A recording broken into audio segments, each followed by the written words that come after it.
Remi Bader, welcome to Call Her Daddy. Thank you for having me. How are you doing today? Tell me what you're feeling on this glorious day of being on Call Her Daddy. I'm definitely like anxious. Okay. You make me anxious. No, I was looking yesterday at my like freaky notes of goals that I made like when I started in this like 2 years ago. Right.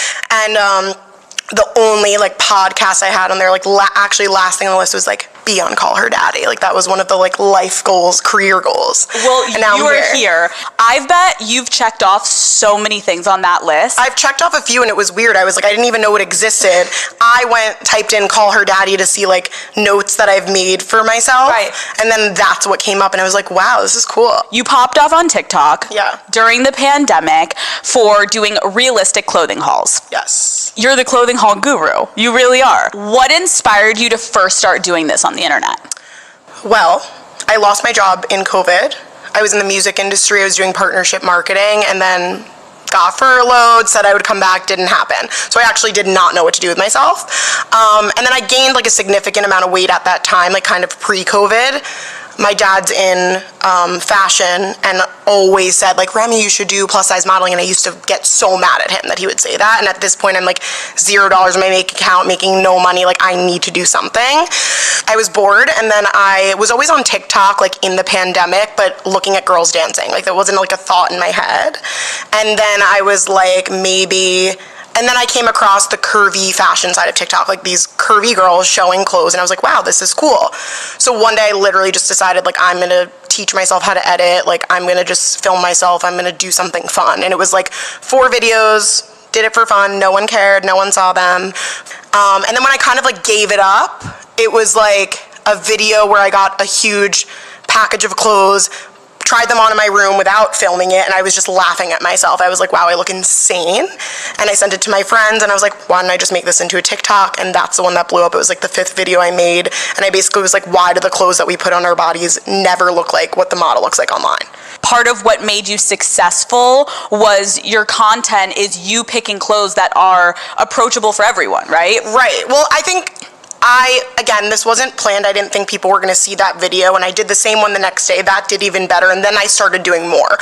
So I was excited and confused, like, why are people watching this? But I just went with it. But I really don't think of everyone when I do the video. I think of, does this fit and look good on me? Because I've always struggled with finding clothes for myself, whether I've gained weight or before that. I was always a curvier girl and struggled with shopping. The 2 things that made it start being worth it were, one, that people were like thanking me, and I was like, why are you thanking me? But I guess it started showing them that they could wear these clothes, that they could be confident, that they could do these things. But I didn't get it because I was in this not confident space. But it started helping me get there when these people were telling me, like, I wish I could be confident like you. So it kind of tricked my brain into making me like feel more confident. I totally get that. Like everyone that's on the internet, if you get any type of like positive feedback, maybe you weren't even thinking about that positive feedback, and you're like, you're just posting it because you're like, this is going to be whatever, I'm in COVID. And then all of a sudden people are like, wait, thank you. And you're like, wait, thank me for what? Like, what did I do? So that must have been a really cool moment. I'm also interested. So like first you started posting these things kind of with like nothing in mind. I didn't know it would turn into this. And I also still in my head, it wasn't something I wanted to do. I was like, I'm going to be this like boss in the music industry. Like that's what I wanted. So once you start posting though, there was a transition when it did take off. And then you essentially started to talk about getting clothing from brands and talking about how the brands were not inclusive. Yeah. Who were some of the first brands that you like named and called out for like not being inclusive in sizing, and like how did they respond? I think it started by not even brands. I did Pretty Little Thing and Nasty Gal first, which actually did have plus sizes, but they were cheaper and like it just didn't look good on my body. Yeah. So those were the first hauls. Then I started going into like a Free People or something where I'm like, this looks insane on me, wish you had a bigger size. But then I also showed the good. So I wasn't bashing these brands in my mind. When I did this, I was like, okay, all these brands are gonna hate me. Now people are watching. I never thought these brands would want to work with me. Like that just, none of this was a thought in my head. I think before I post, like I definitely do. But I was just like, this is almost like a joke. so I'm just gonna like go with it. So but the one thing I noticed that people weren't doing online was showing the bad. They were all just showing the good and trying to make everything look perfect and showing just those clothes. What about those clothes that didn't fit? Right. So I took a little of like the humor that I always did have and put that into it, and I think that's maybe what made it a little bit different. Oh, well, totally. But it's not even the bad. It's like, it just doesn't feel good on my body, and you're just being honest. And the point is, it's okay. It happens to everyone. But I never had the issue of being 2-3 sizes bigger than I ever was. And I, for a little while, right before I posted, sat in my room, stopped going out, didn't see people anymore because I was so upset that I gained all this weight, and I thought that there was just no clothes out there for me. So like me forcing myself to shop, because I always hated shopping, like it wasn't fun, made it more fun for me. And then seeing that I was helping people made it even better. And then down the line, once I started affecting these brands, I mean, that made it like, I can do this, I guess, full time. Was it hard in the beginning to be that vulnerable? Yeah, I blocked every like guy friend or any girls I knew from home, like my family, like anyone I knew that maybe had a TikTok. I blocked everyone because I really was embarrassed. I was like, I want to do this. This is cool. People are starting to see it, but like something made me embarrassed. Then it was like one day, like my guy friend was like, wait, I'm seeing this on my girlfriend's TikTok. What is this? And I was just like, you know what? Screw it. And TikTok, it's interesting because I still feel this way. I'm way more vulnerable on TikTok. I would say things before I even told my family of feelings that I would feel and being sad or having a bad day, and say it on TikTok without people in my life even knowing. So it's just like almost like the safe space for me.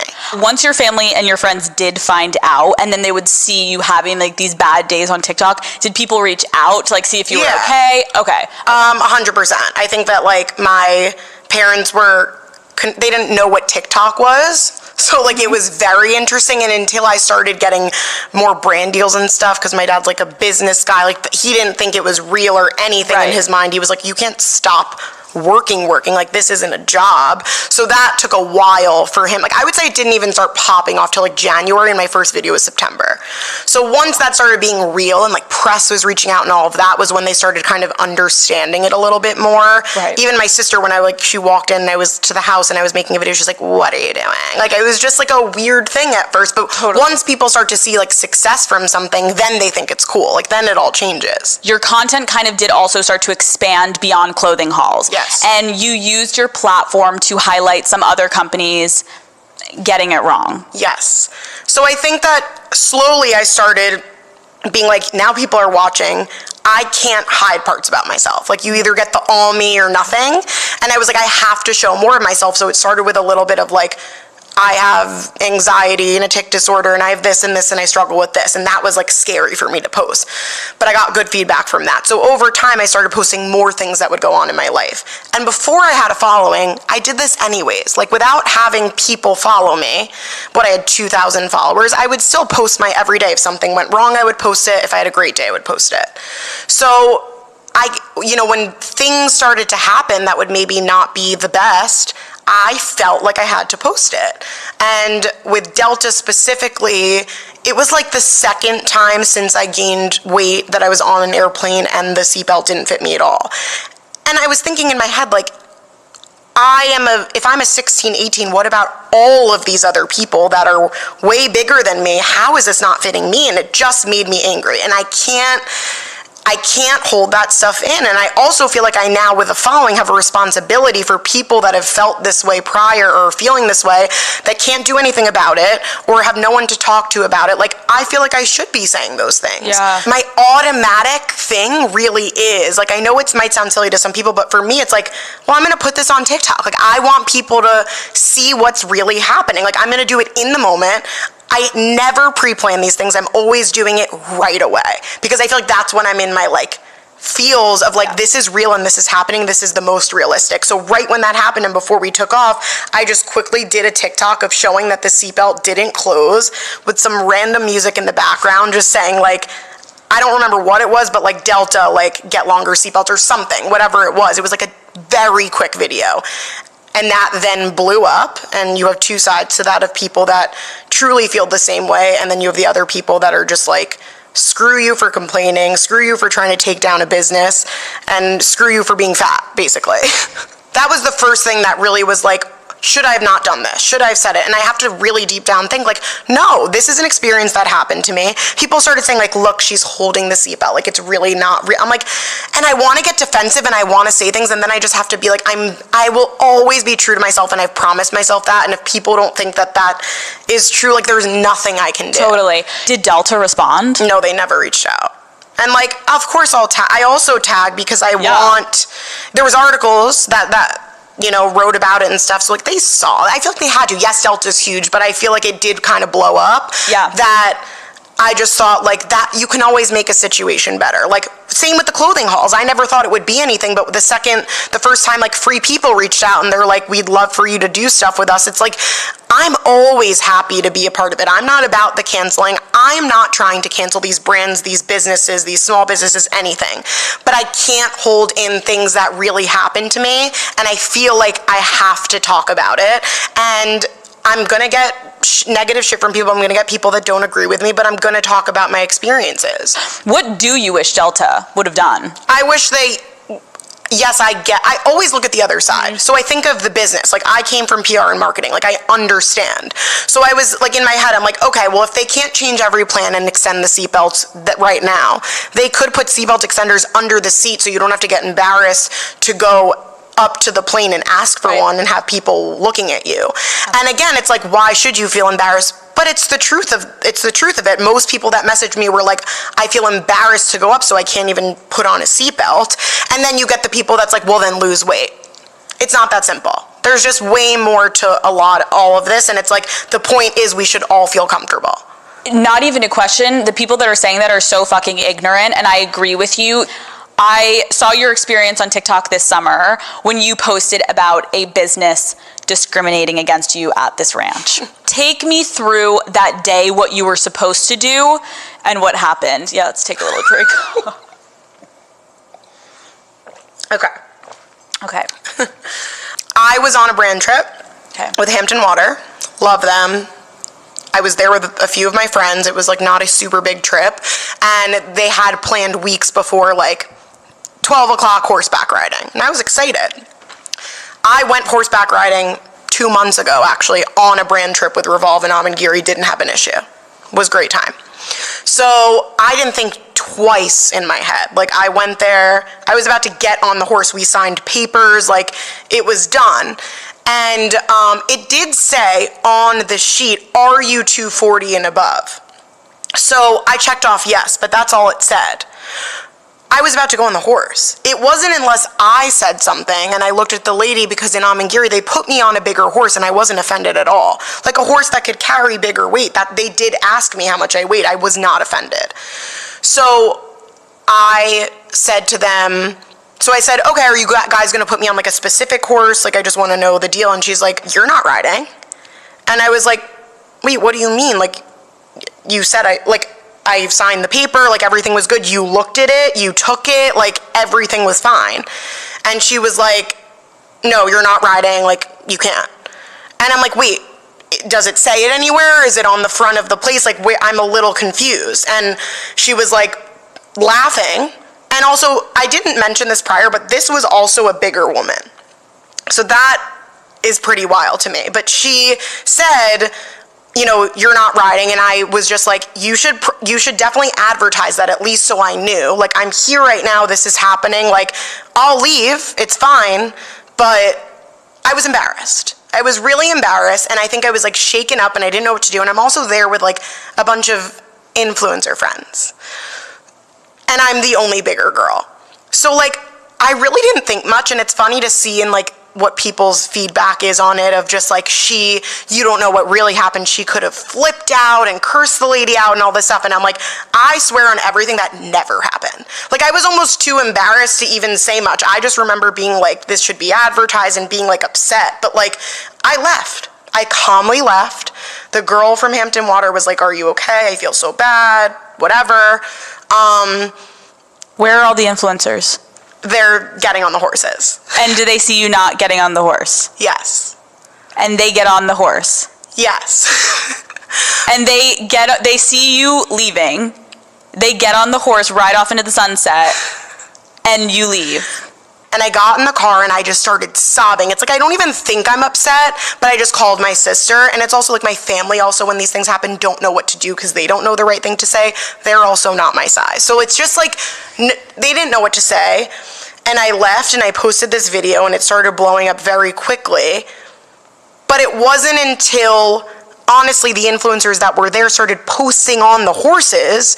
So people saw that themselves. I didn't want to call out specific people, and it wasn't until after I realized, like, shit, like, I'm the kind of person that would leave with someone. You have influencers in a nasty ranch that have such power that every girl could have opened their fucking phone and live streamed that and been like, look what the fuck is happening, fuck this ranch, like, let's all leave together. Like, it could have been such a amazing moment to support a fucking friend, and instead they're like, gotta get the photo. Like, I'm sorry, like, and you don't have to bash them. Like, I don't give a fuck. That's disgusting, and it's sad. I think in my head, I'm right after, I was just very in, like, shock. Of course. And a lot of people are like, don't blame the ranch, blame your friends, or don't do this. Like, I think 100% it was the ranch's fault. I'm forgetting a huge thing that happened that right after, later that day, I posted that video. It started blowing up. I was getting a little anxious about it, whatever. But I happened to be on TikTok and I went to my mentions, which I barely ever do, and I saw that a guy, and I was like, there's no way this guy's at the ranch. Like, this is the ranch. I thought it was a random place. And he's like, made a TikTok video and was like, if you're a fat bitch, you can't ride at Deep Hollow Ranch, or something like that. And it was the owner's son. And the owner was in the background. They were all laughing. You could hear people laughing in the video. And I reposted it right away. And it only validated me posting, because when I see something start blowing up that then has two sides, I get nervous. I'm not trying to tear down a small business. That's not what I want. But when I feel truly wronged and feel like this would be something that would also make other people feel like shit, like, I think I have a pretty strong personality that I was okay, but some other people might not be okay. And I have to say what I feel. And once that was posted, I was like, I did nothing wrong. Like, they didn't want me there. I'm so sorry, because you should never have been in that position, and they acted, the way that they handled it is truly despicable. If she nicely said, like, listen, it would be, you are too big to ride the horse for the reason that it would be unsafe for the horse, gave me some, like, statistics or reasoning, but that was not the case. Now I'm getting the shit of, you're an animal abuser, like, you want to kill horses, like, you tear down small businesses, you deserve hell, like, crazy things. And it really blew up. Like, this was on the news in Australia, like, this was everywhere. And I literally was like to my publicist, like, should I have never said anything? And she's like, no, this happened to you, you should have said something. And it wasn't until a few days later that a few of the influencers apologized.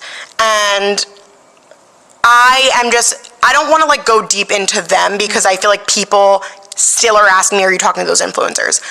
I am a very forgiving person.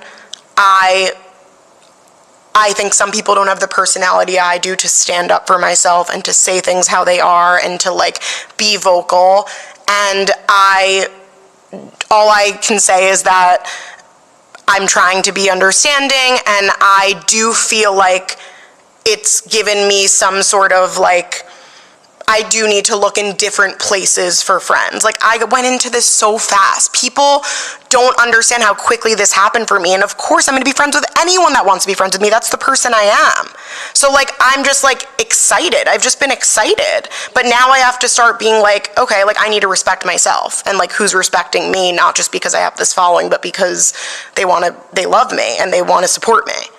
Is the ranch still, like, open? And well, then once it blew up, you have all the people that are like, how dare this girl tear down a small business and whatever, that are giving them amazing reviews that have never been there. And, like, because it went down to, like, 1 on Google. And then somehow all them are gone. So I let it go. Yeah. People are still asking me about it. I'm still getting messages that I'm a horse abuser to this day. I got one this morning. Like, I've let it go in my mind, because I'm like, I did what I needed to do. Like, let me move on.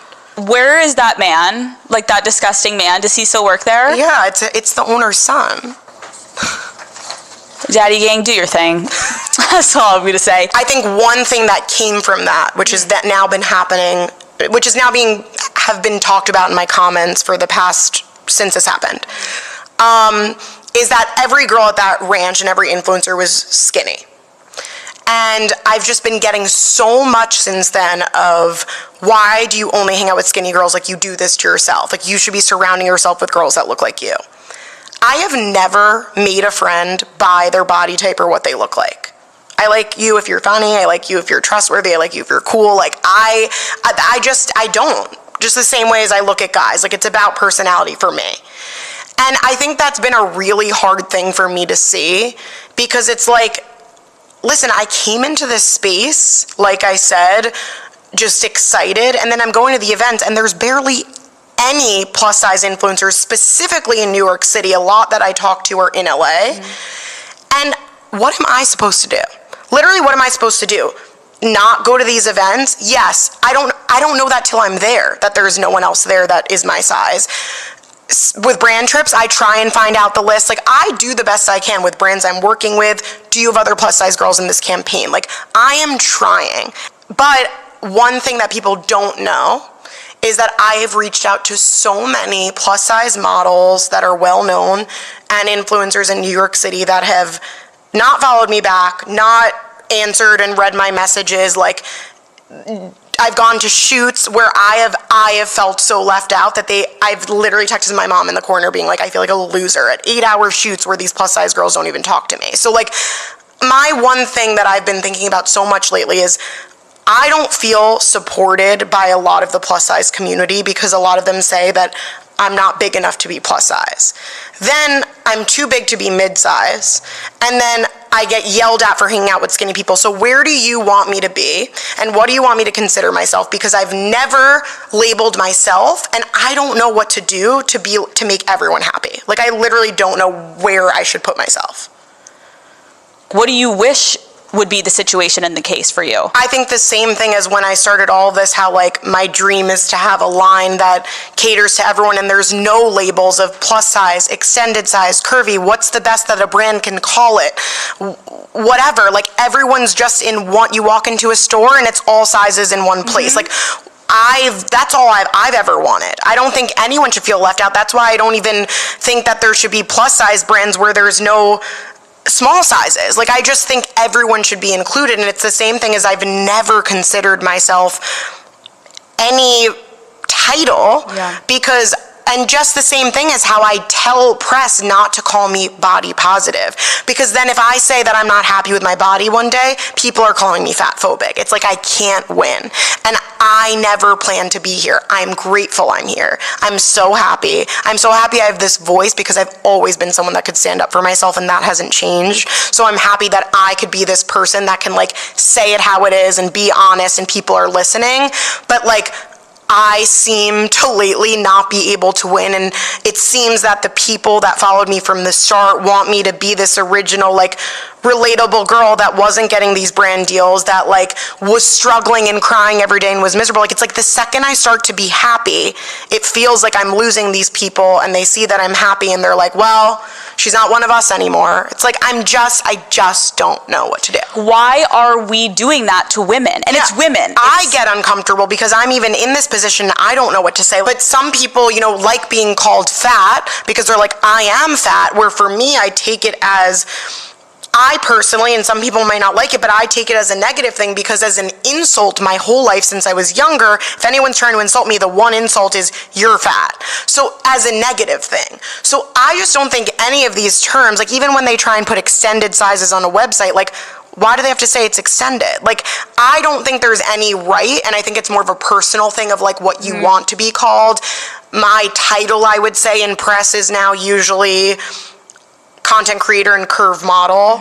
But if someone wants to call me something different, like, I personally don't give a shit. Yeah, I think the point is the labeling, and I truly believe, Remi, like, you are helping break this barrier by even just having this conversation. There's going to be people that don't like it, but then there's going to be a lot of fucking people that look at what you're doing and they're like, damn, I want to be on that girl's fucking team, because what she's doing is she's making a fucking difference. And I have those days where I'm like, I really am, like, only looking at the positive, and, like, I'm Remi Bader, like I'm gonna keep doing this, but I actually do have more days, and I see people saying things like, why are you so negative and this, and I'm like, it is so hard to be in this position to keep trying to be myself and not let anyone get in the way of that, but then have the people that are reaching out every day say, you're not the same, or you're a fat bitch and you shouldn't be in this position, or whatever mean things people want to say to me. I don't think people realize I am the most sensitive person. I care what people think. I'm a people pleaser. I want to be friends with everyone. I am trying to please millions of people. And I make myself crazy. My parents are like, you need to like take a break. You need to do, and I'm like, no, like I want to make these people happy, but I'm trying to also make myself happy. And it's this battle for someone that is a people pleaser. It's like, I just want people to understand I'm doing the best I can. You are extremely open with your fans and recently shared your decision to enter an outpatient treatment program. What was your goal in entering treatment? I think that I was so into what was happening on social media with my life in the past year and a half, 2 years, that I put my personal like health and happiness aside. You need to be able to be happy when you're alone and by yourself. And my outlet before TikTok, actually like a year before, like not my whole life, was food. So I would order like $50, $60 a night of like crazy amount of food and turn my phone off and sit there and eat like it was a drug, and then cry after the rest of the night, then call people, then say I need help, I need to do something, but then the next day I'm going to start over, but the same thing happens. This happened for 2 years, and I think that it still was happening, and I tried to like put it aside, but it was still happening when TikTok was going on, so I felt inauthentic in myself. I felt I'm putting myself out there like I'm in this hot outfit, and it's not fully inauthentic, because in those moments I feel great, but then when I go home and I'm crying and eating alone that night, then I'm like, how am I helping these people or trying to help these people when I'm not even helping myself? So I've tried a million things, and it finally was like, I didn't want to like be serious enough to say like I have an eating disorder. A lot of people don't consider binge eating an eating disorder, and you need to look a certain way to have an eating disorder. Like I had like this like addictive, crazy thing going on in my brain, and I needed to take care of it. So for 6 weeks, I stopped really going to events, stopped doing what I was doing, did a little less content, and really just focused on myself and did this in-person hours and hours a week treatment with a group. And really, all I could say about it, it was an amazing thing that I did. Do I wish I did it a little longer? Yes. There's so much coming up for me right now, and I had to make that decision of like, should I stop this right now and I can kind of go back to it when I need to? Am I like solved and cured? Is everything fine? No, but I feel like I'm in a way better place, and I feel like I feel like I really helped myself and did something for myself for the first time in so long. Can you explain for someone who has never heard of this kind of treatment before, just like what is a day in the life in an outpatient treatment program? Yeah, so for eating specifically, there's residential, which is not outpatient, which is like when you really need to, that's all you're focused on. You go away, you sleep there, that is like your life. I did IOP, so I was in intensive outpatient treatment.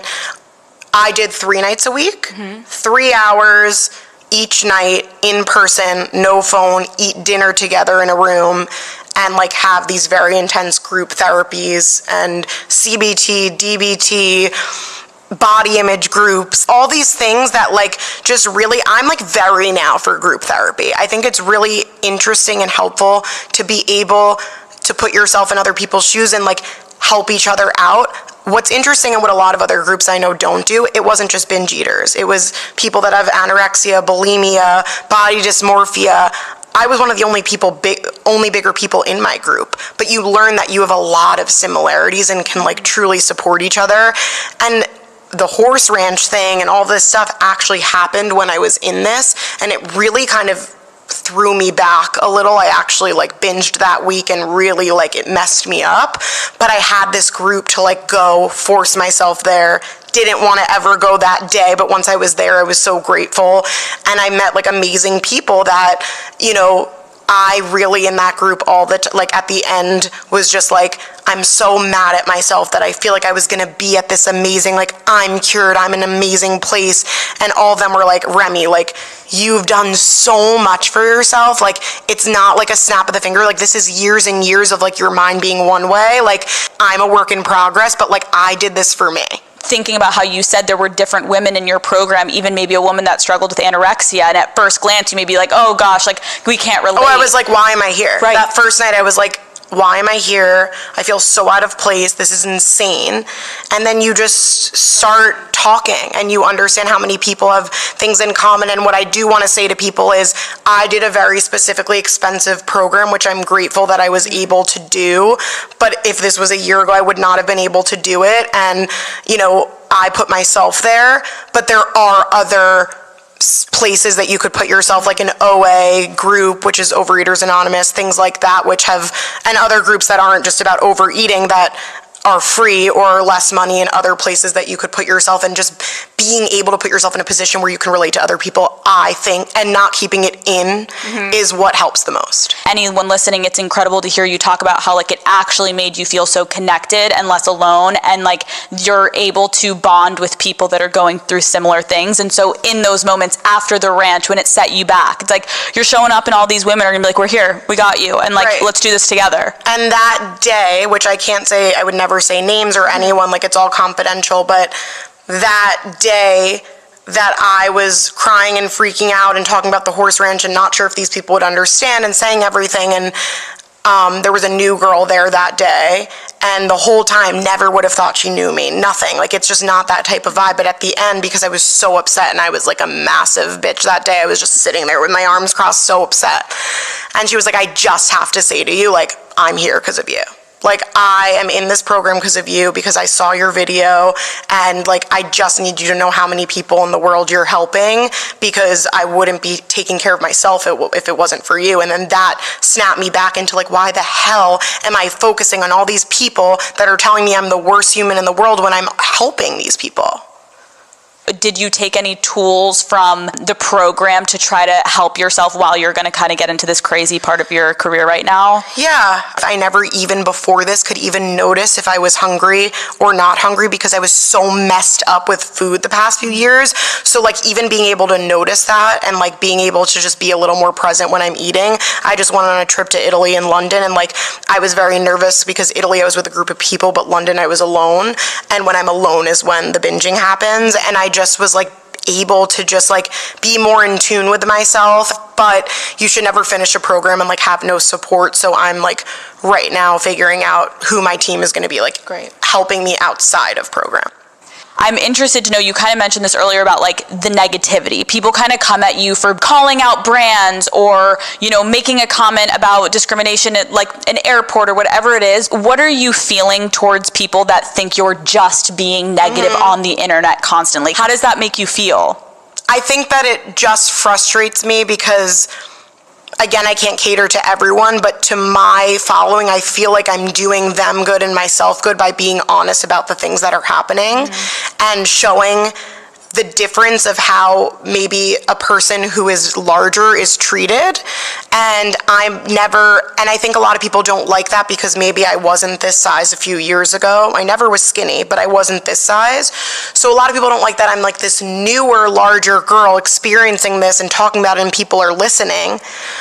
But I can't help people are listening. So the fact that they are means that I'm gonna put as much as I can out there to help other people, to help myself, to make myself feel better and that it's okay that this shit's happening to me and realize that it's happening to other people. Like, I can't not be myself. Like, I can't not do the things that I feel in my gut I'm supposed to do. Totally. And if that's not good for higher end brands, if that's not good for this person or that person, like, I have to learn, because I'm not there yet, to be okay with that those people might not agree with me, never want to work with me, never want to talk to me, but I have to like realize I'm being true to myself and that like I'm just doing what I feel like I'm supposed to be doing at this point. We do need to change and we need to listen and we need to educate ourselves and be more fucking mindful of people's fucking feelings. And so I think what you're doing is amazing. Thank you.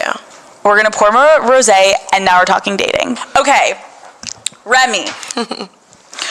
Are you single? Are you dating? Are you in a relationship? What is your Facebook status? Is it complicated? Do you even have Facebook anymore? This is like a dream right now. Like, let's just pause for a second. Like, literally, when I used to listen to Call Her Daddy, like, in the beginning, and, like, it was just talking, like, straight sex and stuff, I was like, this is me. Like, I have to be on this one day. Anyways, dating, I've never had a boyfriend in my life. Okay. 27 years old. It's weird because I feel like when I say it, I actually went on a date the other day, which was like weird for me because I don't like dating. But I went on a date the other day and I said that because he was like, when was the last you've had a boyfriend? And I've never actually said like on a date that I never have. And I felt insecure about it. But when I talk about it online, I'm like, I've never had a boyfriend. Like, I think it's like a fun fact. Wait, how did the date go? You're like, no, Remi, this is coming out in like August, so like you can. Right, I'm going on another one tonight with him. What? Are you gonna wear this? You should. Wait, stop. You like him? How'd you meet? Tell me everything. We met on a dating app. This is the thing. I'm dead because he's gonna hear this, but like, I've heard from a lot of his friends he's a fuckboy, so it's like I already know this in my head. Which is good for you, because you don't want, or do you want something serious? No, I don't know what I want. I don't know what I want. I don't think I should go into anything like saying what it is, because again, I don't like date because I don't like the whole like structured serious thing, and I do need to grow up a little bit when it comes to dating. Yeah, but I think sometimes it's cool to like go into it not expectations, because sometimes like I've met guys in the past and I'm like, this is the best fuckboy. I'm so in the mood for this. I didn't even know I was in the mood for this, but I'm so down for a casual. Or you meet someone that you're like, ooh, like, we're gonna go on a second date pretty soon after, and like maybe this will be like a little bit more of like a fun fling thing. So I really don't know. Like, I think it'll be a fun thing, but also like very sexually attracted to him. Like, I feel like it's like, and I've been going back and forth in my head, like, should I hook up with this guy? Like, should I not? And I'm like, like, I don't think that should be even a factor. Like, if I want to, I should. Like, I feel like I'm almost like out of the game, but I do think that it's a comfort thing for me. That I don't like meeting new people. I don't like having sex with new people. Like, I get like, I'm a totally different Remi. Like, I'm awkward at first. Like, I have a panic attack before dates. Like, I just am like, I don't want to do this. But then, like, when I'm there, I'm fine. So but one thing that has, like, gotten to me since I've gotten a following, and I don't know what to think about it, because before I was definitely, like, hooking up with people more. And yes, maybe I don't want a boyfriend, but it doesn't mean I want to hook up with people less. The second I got a following, like, every guy stopped DMing me. Like, no one reached out anymore. Like, it was just, like, very weird. And I always think, and I've asked my guy friends, because, like, I have a lot of close guy friends, and no, that sounds like a pick-me girl. Like, what is a pick-me girl? I don't even know. I heard it on Love Island. It's so annoying. I ask them, because, like, I feel like they're all fuckboys, and I'm like, what do you think? Like, why? And from guys to girls, I feel like everyone tells me, like, it's intimidation. I'm like, you're all lying, and that's what annoys me. I don't think these guys are intimidated, because I feel like a guy, when they want something, will go for it.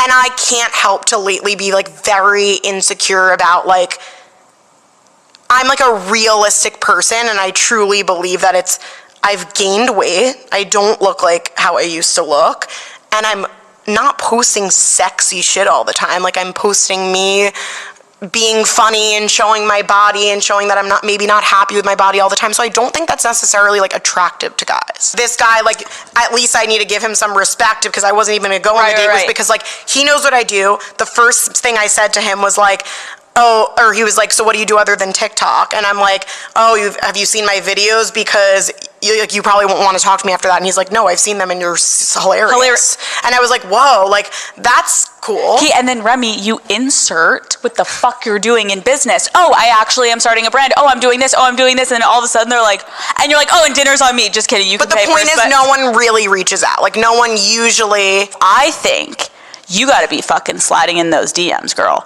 You need to fucking face plant into those DMs. Get the fuck in there. You see someone you think is cute, DM them. Because I think when you take the initiative, guys hate getting rejected. Sorry, men, but it's just so fucking true. People are intimidated by someone that just looks on the outside like they got it all together. As we're hearing from you today, you're a normal human being. You've got your ups and your downs.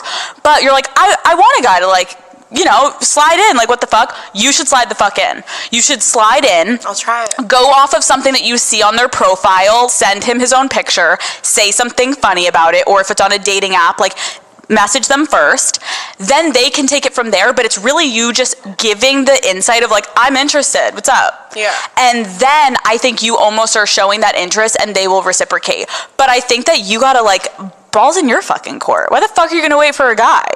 Why would we ever wait for men? They move so slow. Like, if you want to make something happen, like, women get shit fucking done. I think it's, like, insecurities, which I still have within myself of, like, this is still a new body for me. It doesn't mean I hate myself. It just means it's different. And the one thing in my life, I feel like I've always been, like, I used to, like, literally wear sweatpants at the beach. Like, I was so embarrassed. But for some reason, when it came to sex since years ago, most confident girl ever. I think the fact that I feel insecure now about my body and it's completely affecting sex. Like, I literally, like, last time I did, like, refuse to take my shirt off and the guy was like, what? Mm-hmm. And I was like, no, I can't.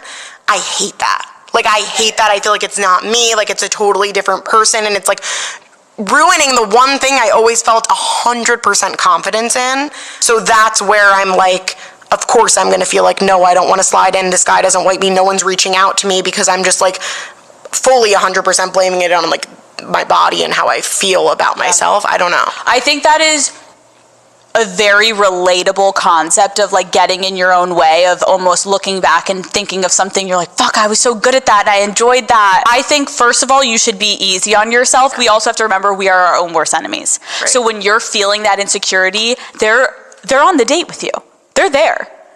They're like, I think you're great. Mm-hmm. And so we are always tearing ourselves down, and I want you to fucking go on this date tonight and, like, channel, like, your bad bitch energy. I know it's, like, corny, but it's, like, actually, like, what's the worst that can happen?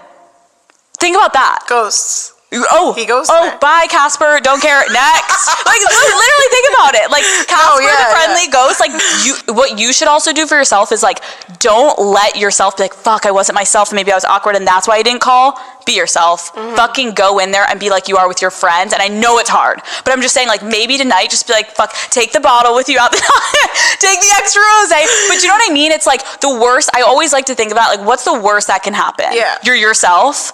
And he doesn't like you, well, then get the fuck out. Okay, I want to hear, what is the dating story in your past that you are never going to forget? It can be good or bad. It can be a disaster. Tell us. Oh my God, what the fuck was that?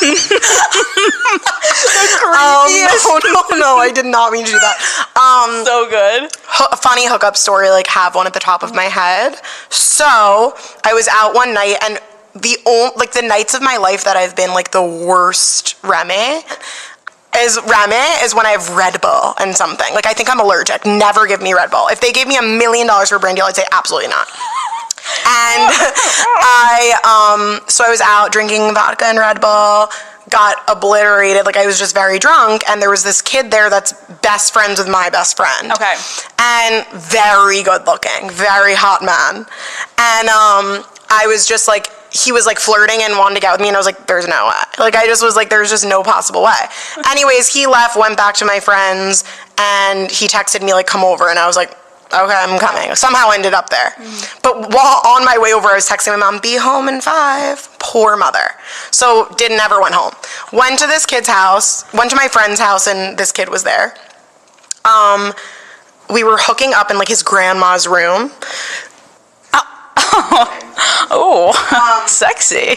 So I remember very few things from this evening, but I remember, like, my friend's mom, so not this kid I was hooking up with, mom, coming in twice being like, Remi, you have to be quiet. Like, you're being very loud. And I just, like, something in my mind kept me, like, continuously, like, going, like, I have no idea, I'm sick. And then I got you. What? And then I just somehow was up, like, left the kid. I guess I was too drunk. I don't even know. Was upstairs, like, naked. And I guess I was so, like, walking around this kid's house naked. And I threw up in the sink, I guess. But I left the sink on and fell asleep in the sink. And I flooded the house. I literally, like, the pipes burst and, like, started like the water started going over the kid that I was hooking up with downstairs. Like literally ruined the house. You just flood this man's house. What did you do in the morning? So I woke up in the morning and I like didn't wake up with that kid. I woke up with my best friend. Poor guy. I feel like I've like woken up in this kid's bed naked for years, never hooked up with him, but like done something horrible. And I woke up and he's like, Remi, like you have no idea what you did last night. And I'm like, wait, what? What are you talking about? And the mom comes in and was like, you literally flooded in my house. Like, we like don't even know what to do. Like, it's horrible. Like, you were so drunk, whatever. And then the kid comes in, like the hot guy that I was hooking up with, like in a towel, and he's like, you remember what you did last night? I'm like, wait, ew. Like, I hate everything about you. Anyways, what makes this story better is I look at my phone and my mom's like, are you dead? Blah, blah, blah, like freaking out. So I call her and I'm like, she's like, where are you? I thought you died. You said you were coming home. And I'm like, Mom, chill. I'm at Joe's. Like, I'm fine. And I wasn't going to I told my parents a lot, but I wasn't going to tell them what happened because they know the family and whatever. And then my other guy friend came over later the day and he's like, oh, I can't believe you flooded whatever's house. And my parents were like, what, Remi? And yeah, it was just like amazing. And that kid that I hooked up with. Yes. Obviously, I like love telling stories, so I told a bunch of my friends this story, and I get a text from that kid literally the next morning, like, shut your mouth, stop telling everyone we had sex, like, relax. You're actually the last part of the story. I honestly don't even remember the dick that I was sitting on. It was more about the flood and like the ambiance of the entire house that I was fucking up. That is fucking incredible. Did you ever talk to the guy again? We're friends now. Okay. For a while we didn't. He's probably not going to talk to me after he hears the story, but I don't really care. I think that, and it was just like amazing. Like I worked at Bravo at the time and like had to send flowers from like my boss's office like to the house. Like it was just so bad because they called me the next day. They were like, you're going to have to pay for all of this. And then luckily the flowers helped and I didn't have to. But the point is that there's like, I don't need to tell them, but there's 10 million more of those stories because for some reason, nothing normal ever happens to me. Like, every time I do hook up with guys, it's always some weird, guys like to do freaky things to me, like, but it's amazing because I have, like, all these wild stories, but I just feel like it always happens to me. So I just, like, that's why it's, like, kind of fun to keep going with the, like, whole fun thing, because, like, I don't know if I get a boyfriend or those stories they end. happen anymore. So, for a little bit, and then it ends. Okay. And then it's just, happiness and love. Who wants that? Boring. Who do you go to for dating advice? I'm trying to think like this week if I texted anyone. Oh, I'd love to. My sister-in-law, because she's always been a fuck girl. Okay. So in between her boyfriends, she's like a fuck girl. And then like it just like sucks. A lot of my friends have serious relationships, and it doesn't make me want to have them. Like, it makes me more I'm like happy for them, but it never makes me feel like shit, I'm missing out. I need something more. Like, I'm content where I'm at.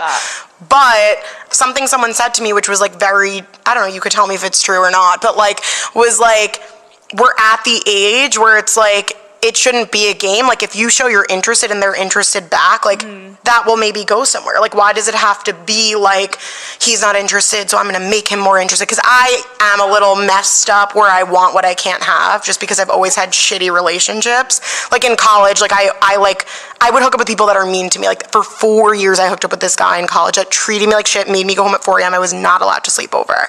And we just had, like, insane sex, but he was like, I'm not trying to be rude, but, like, way below me. Right. So I always, like, shoot lower, and it's something freaky I do. But I'm like, I only know games, and I think I'm like a little tired of it. There's always going to be games. It's just the level of which you're like stressing yourself out. And if the games feel so inauthentic, don't fucking do them. But if it's to push yourself a little bit to like, I'm actually going to message him, that's a game. Or hold back on texting him, that's a game. But keep it like authentic to yourself. But do you think that you should be, even in your mind at this point with anyone, being that, I mean, I'm 27, it's not like I'm that old, but like, do you think you should be even thinking like, should I text him, should I not? Or like lean into like, oh, I'm gonna text him because I can. No, like, I don't know. I think no and yes. Like I kind of said, like, yeah, if you think you're gonna text him that day, sure. Like I said, maybe don't text him at 10 a.m. But you're like, I'm gonna text him, I don't give a fuck. But like, maybe I'm gonna wait because we just fucked 3 hours earlier. I got home, I have quite literally like come and throw up in my hair. I'm gonna go shower first before I'm like, what are you doing tonight? But I hate when people are like, it's no games. Dating is a fucking game. I love how I threw this away. I need to ask you a question. I'm like, dating. Okay, Remi, this fall, you will be launching your own line with Revolve. How would you describe the line you're designing? Well, this is one of the pieces. You walked in and I was like, wait, no one, I'm like way too overdressed for Call Her Daddy. This is the goal. I've been looking at you and you're glistening and you're amazing and you look incredible and this dress is incredible. I walked out freaking out to my system, like I look like I'm going to a nightclub. Like I was like, Absolutely. this is not right. Like I don't. Call Her Daddy, bitch. I love it. Anyways, I love it. It's a pretty big collection. There's gonna be 2 different drops. Might be before fall. I like did the fitting for everything. Like I was very, very a part of the process with Revolve. I'm super excited. It's gonna be extra, extra small to 4X. 4X in most styles because it was 3X and because we got a lot of feedback, I got them to go to a 4X and everything like is something I would wear. Everything is something that fits me great and like I'm just like really excited to share with everyone. I can't fucking wait to see the TikToks. Are you gonna do hauls of your own clothes? Dude, you have to bring the same energy. You're like, this is the. What do you have certain like names? I should actually do it today in this. You should. Yeah, there's a name for each thing. I like named after like my family, my friend. My mom's like, if you change the name of the Adina Duster, I'll kill you. She's like, I came up with the Duster. I'm like, chill, it's yours. Like, relax. It must be like kind of surreal though. Like that's fucking dope. The way that Revolve found me is basically being like, do better. Like these clothes don't fit. I wish I could wear your clothes. Like never thinking that they'd hate me. Dude. And they actually, the reason I respect them is because they reached out to me that day when I had like 200K before I truly blew up and was like, we've been trying to do this. We need your help. Like we want to do this line with her. Like literally that day. That encompasses everything we were talking about. There's going to be people that don't want to change, and then there are going to be people like Revolve that are like, let's go, Remi. Yeah, like, let's fucking go. And I think that's a part of the thing where, you know, they get a lot of, you know, negative feedback for not being inclusive and whatever, but any brands that are trying to change now and want me a part of the change, just like I'm a brand ambassador and size consultant for Pink, maybe they haven't done it in the past, but a lot of these employees have changed. A lot of them want change now. If it's 3 years from now when they were asking me, I would feel very differently. But I do think that this is a time where finally people are making moves and feel like they're able to. And I'm not going to say no. I want to be a part of the change. People come at me saying like, you're not doing enough. You should do more. I'm doing the best I can and I don't care. I'd rather be a part of something. Are they making an effort? Is it bullshit? Like, once Revolve launches this brand, they need to have more curvy girls on their trips or I won't go on them. Like, people think that I'm not saying these things. Like, I am fully sharing these things, saying what I see in my comments. Like, I want this to be the best for everyone, not just myself. Remi Bader, thank you for coming on Call Her Daddy. It truly was a pleasure. You're You're amazing. Love you. I love you.